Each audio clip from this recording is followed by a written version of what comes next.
Personal testimony has always been a powerful tool of persuasion. Advertisers use it to sell products, politicians to gain votes, and religious movements to win converts. And Jehovah's Witnesses are no different.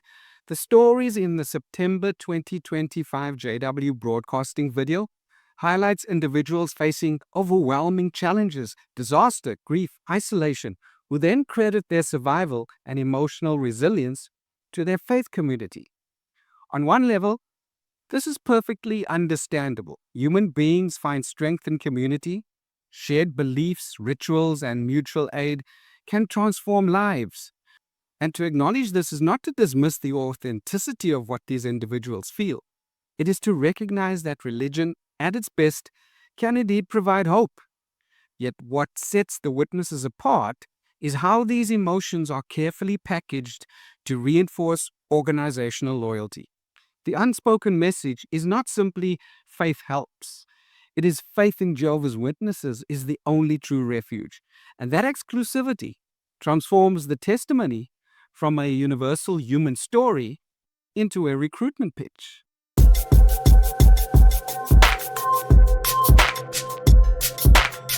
When watching the recent Jehovah's Witness video, in which individuals recount stories of hardship, floods, loss, illness, loneliness, it is difficult not to feel moved. The testimonials have a rawness that speaks to something deeply human, the desire for comfort, solidarity, and meaning when life feels unbearable. There is no denying that for many within the Jehovah's Witness community, faith offers a sense of belonging and purpose.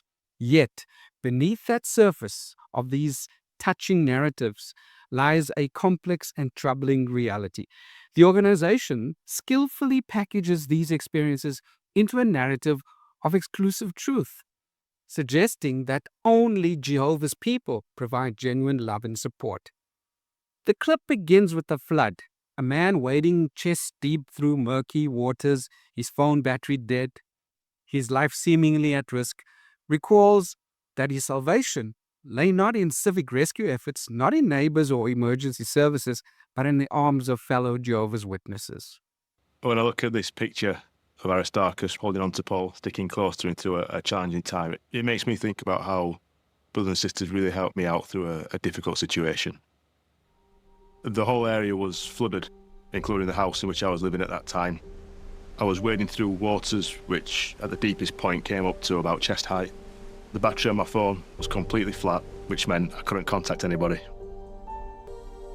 When I was studying this article, I could immediately put names down for people who helped me, like Aristarchus and Tychicus. But then as it came down to Mark and the practical help that he was able to give, well, I thought, that's my whole congregation. In 2016, my wife, Kerry, she lost her battle with cancer. And yeah, all of a sudden I was on my own. Kerry is the best person I ever met. I learned from her that when you let people in, you let Jehovah in too.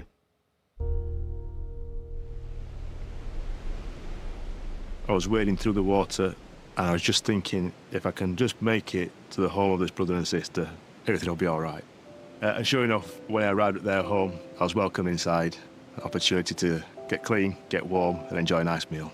And just like Aristarchus was willing to make sacrifices, they offered me to stay in their home for as long as I needed to. It was clearly inconvenient for me to stay in their home, but that inconvenience, it was outweighed by their genuine desire to help and look after me through a difficult time. As soon as I plugged in my phone and it got power, the phone rang, and it was the brother that had been my Bible instructor as a youth, and he was just checking in, making sure that I was all right and that I got everything that I needed. But it didn't stop there. In the time that followed, my friends continued to reach out, to get in touch, to make sure that I got everything that I needed. They even continued to invite me around for meals, just to make sure that I could move on from what had taken place.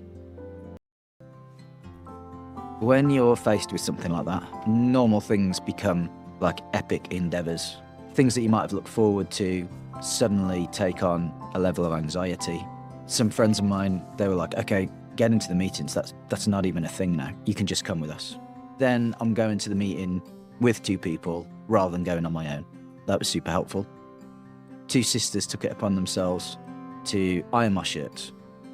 Look, I could iron shirts, but wow, that was such a help, you know? I'd like to tell my friends just how much all their support has meant. Not only does it help you get through a difficult period, but that love, that care, that loyalty of sticking with you, it helps you keep stabilising Jehovah's service. The brothers and sisters, out of their thoughtfulness and out of their own creativity, they are able to provide just what you need, just when you need it. It was the most difficult thing that I have ever had to deal with, but it was also the most faith-strengthening thing I've ever been through as well.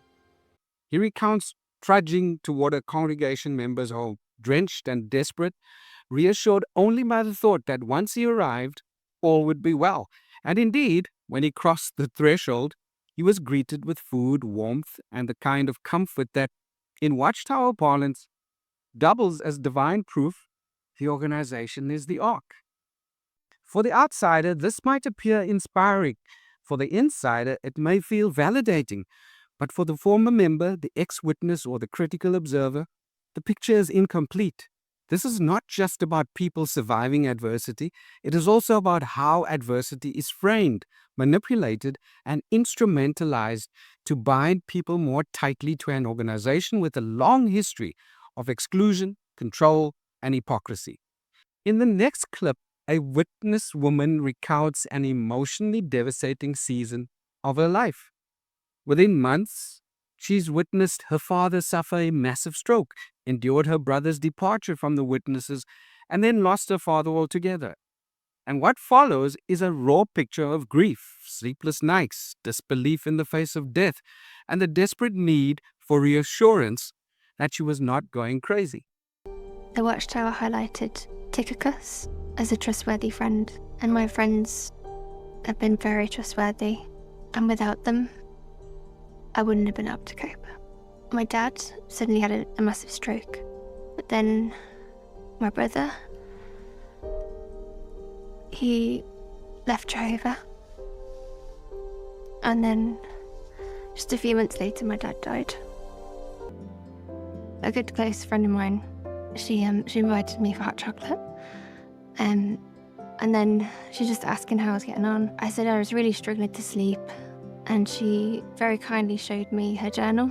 I thought it was such a great idea, and I found it really helped. I would always have 5 things that I could say thank you to Jehovah for. My husband Luke is an amazing listener, just listening to whatever I was feeling at that time, even if it was a bit wild. There were other brothers and sisters that also were very patient with me, and I would repeat myself over and over again. They didn't mind, they were just happy to listen. I needed reassurance because I didn't feel I was coping with my father. It was like I couldn't believe he'd passed away until I'd seen the death certificate. And it was the same with my brother. It wouldn't be real until I heard the announcement. And I thought, that's going to sound very strange. But I shared that with my friend, and she said, no, that's fine, it's okay. And that was really reassuring. I didn't think I was going crazy. Naturally, you can think, well, I don't really know what to say. I don't think I can do anything to change this. But it's not true. Just the smallest little thing made such a big difference. And they're things that I'll never forget. Now, on its surface, her story is profoundly relatable. Grief disorients. Loss scrambles our sense of stability. In such moments, the kindness of others, someone who listens, someone who doesn't flinch when you repeat yourself, someone who reassures you that your experience is valid, can feel like a lifeline. Her gratitude toward friends who listened, toward a husband who was patient, toward a fellow believer who suggested journaling, is deeply human. And to deny the power of those small kindnesses would be to miss the truth of how we survive loss, not alone, but with the help of others. And yet, it is impossible to ignore the context in which this narrative is being presented. This is not simply a woman telling her story to friends. This is a carefully produced Jehovah's Witness testimonial designed to showcase the unique power of the faith community to provide solace. Her practices of gratitude, her reliance on fellow witnesses, and even her sense of reality itself are framed as inseparable from the organization. And this blending of natural human support with theological framing is the quiet genius, and some would argue the quiet danger of Jehovah's Witness media.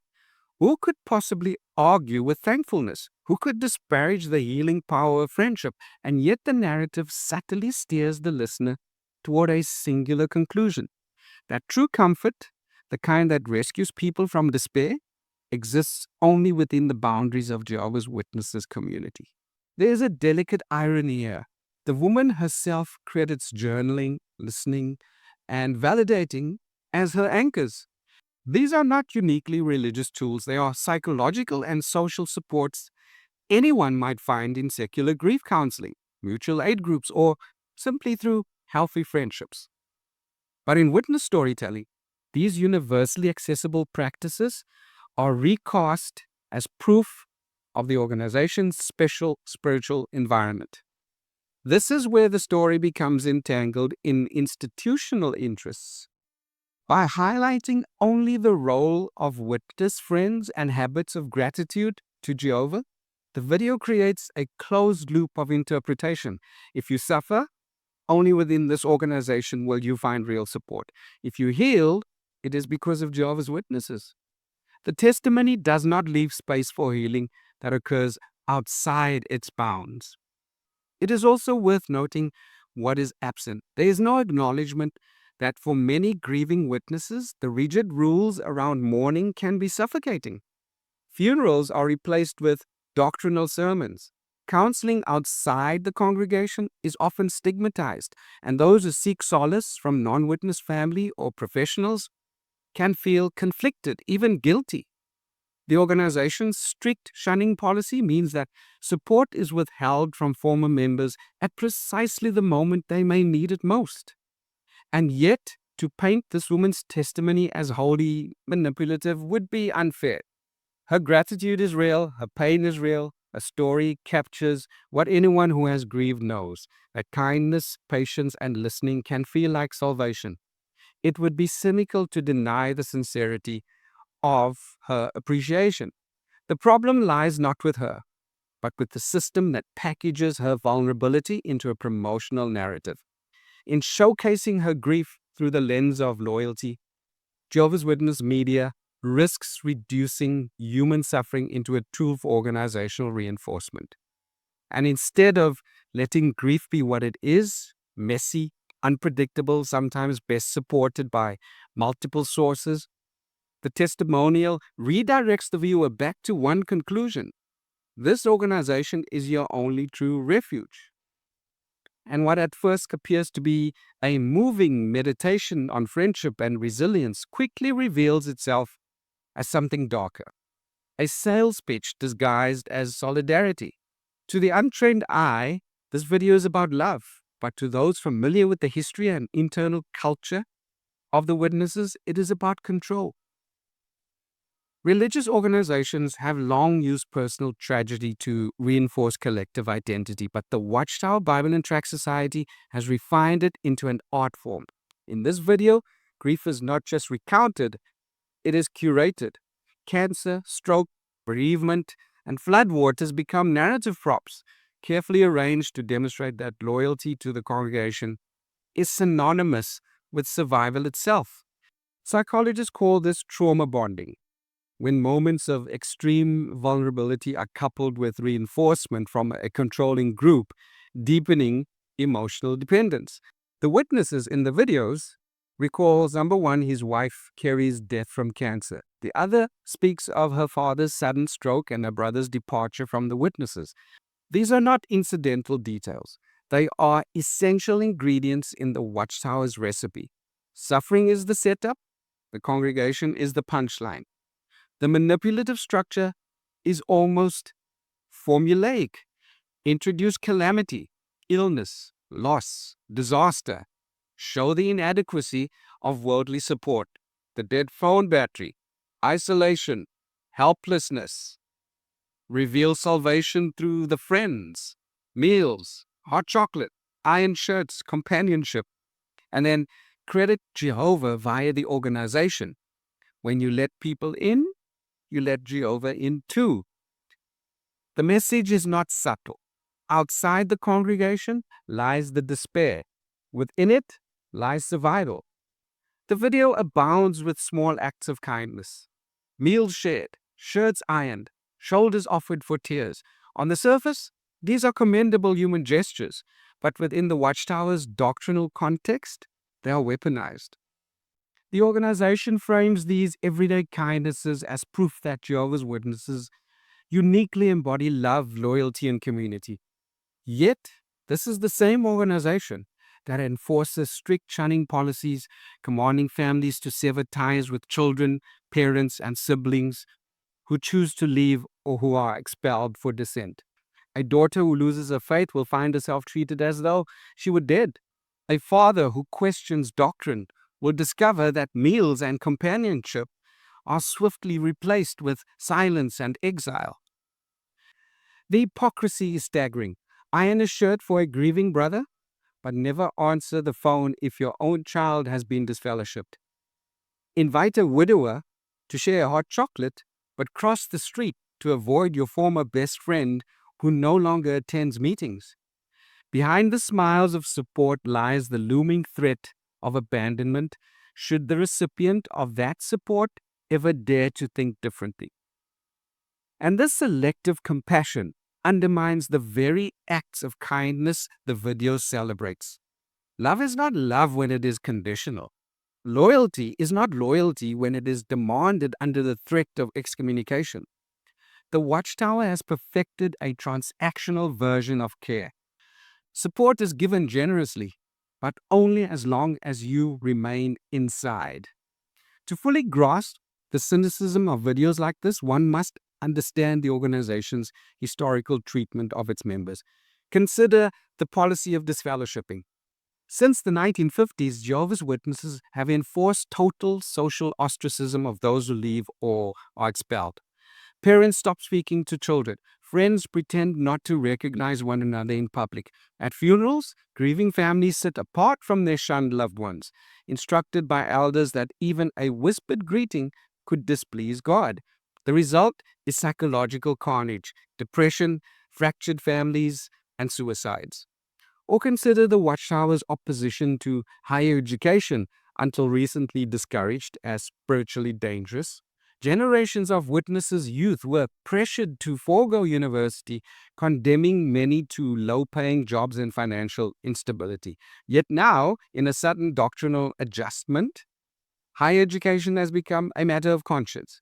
The same governing body that once derided universities as Satan's playground now tacitly permits them, though without apology to those whose lives were permanently altered by past prohibitions.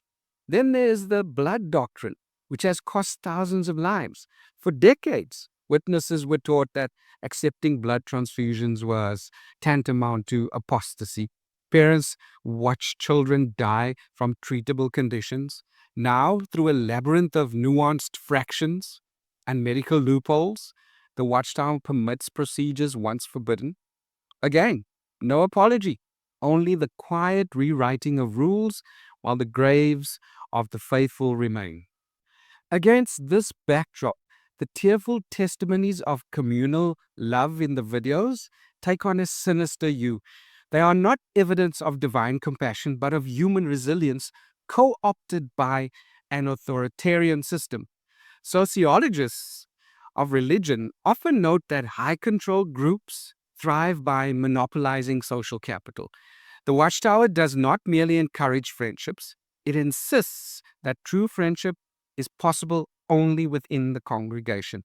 The video illustrates this perfectly. Every act of kindness is recast as evidence of Jehovah's unique blessing, while the possibility of meaningful support from non-witnesses is erased. The man wading through floodwaters did not speak of neighbors, government relief, or NGOs, though in reality, These are the entities that often provide disaster aid. Instead, his salvation came exclusively from the congregation. His narrative is not about human solidarity in times of crisis, but about the Watchtower's monopoly on compassion. This is a deliberate narrowing of worldview. When witnesses are taught to see ordinary kindness as extraordinary proof of God's people, they become more deeply dependent on the group. Leaving becomes unthinkable, not just for doctrinal reasons, but because it would mean surrendering the only community they believe capable of genuine love. The most deceptive aspect of the video lies in its framing of emotional vulnerability as proof of divine truth. Each testimony carries the implicit message, I survived because of the congregation. Without them, I would not have coped. This is emotional blackmail in religious clothing. Members are conditioned to believe that leaving the organization is tantamount to cutting themselves off from love itself. In times of grief, they are reminded that comfort comes only from within the fold. In times of joy, they are told that celebration belongs only among the faithful. The congregation is not merely a community, it is a lifeline.